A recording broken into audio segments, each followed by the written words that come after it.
ভারত পাক সীমান্তে চলমান উত্তেজনার মাঝে রবিবার রাজ্য সরকারের পক্ষ থেকে বিশেষ উদ্যোগে জলপাইগুড়ি বিধানসভা কেন্দ্রের বিধায়ক ডক্টর প্রদীপ কুমার বর্মা পৌঁছান বেরুবাড়ি সংলগ্ন সীমান্তবর্তী এলাকায়। মুখ্যমন্ত্রীর নির্দেশে তিনি বাজার এবং জনজীবনের সার্বিক পরিস্থিতি খতিয়ে দেখতে সেখানে যান। এদিন তিনি স্থানীয় বাসিন্দা, দোকানদার ও ব্যবসায়ীদের সঙ্গে কথা বলেন।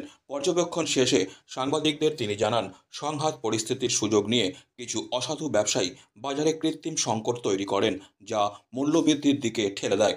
আমরা সেটা রুখতেই এসেছি।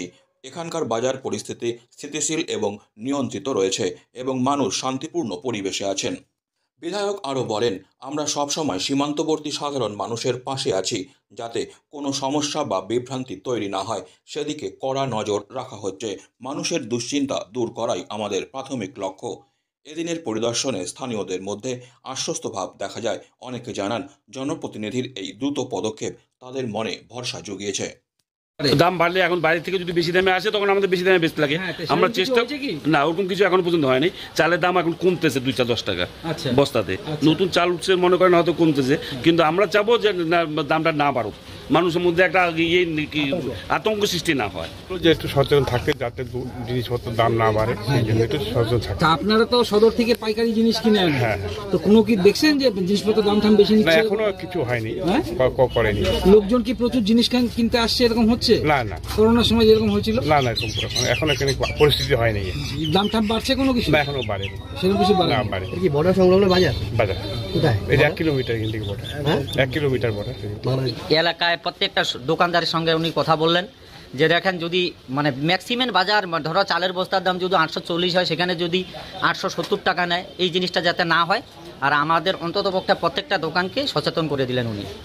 বর্তমান পরিস্থিতি যেখানে একটা যুদ্ধের আবহ তৈরি হয়েছে, আমাদের আন্তর্জাতিক বর্ডার সংলগ্ন যে এলাকা জলপাইগুড়ি ডিস্ট্রিক্টের এবং আমার বিধানসভা ক্ষেত্রের, তার মধ্যে যেমন বেরুবাড়ি ইত্যাদি এই সমস্ত জায়গাগুলো রয়েছে, সেখানকার পরিস্থিতি সরেজমিনে খতিয়ে দেখতেই এখানে এই এলাকায় আসা। বিশেষ করে আমাদের মাননীয় মুখ্যমন্ত্রীর যে আবেদন সবার কাছে, সমস্ত ব্যবসায়ীদের কাছে, যে এই যুদ্ধকালীন পরিস্থিতি যেটা উদ্ভব হয়েছে, সেটাকে কাজে লাগিয়ে কিছু অসাধু ব্যবসায়ী জিনিসপত্রের দাম, খাদ্য সামগ্রীর দাম, নিত্য প্রয়োজনীয় জিনিসপত্রের দাম বাড়িয়ে দিতে সক্রিয় হতে পারে, সেই ব্যাপারটা যেন না হয়, যাতে করে আমাদের জনসাধারণের অসুবিধার সম্মুখীন হতে হয়। এবং সেই জন্যেই এই এলাকায় এসে ব্যবসায়ীদের সঙ্গে কথা বললাম এবং এখানকার স্থানীয় অধিবাসী যাদের নিজস্ব কিছু কিছু সমস্যাও আছে তারা ব্যক্ত করলেন, সেগুলোও আমরা অবহিত হলাম এবং এই ব্যাপারে সামনের দিকে কি করে এগোনো যায় সেই ব্যাপারে আমি প্রতিশ্রুতি দিলাম।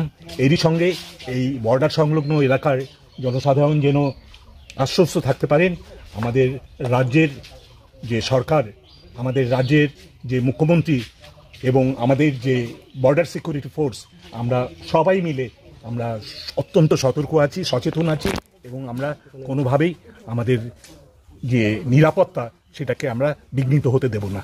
দোকানে গেছেন? হ্যাঁ, দোকানে গেছি।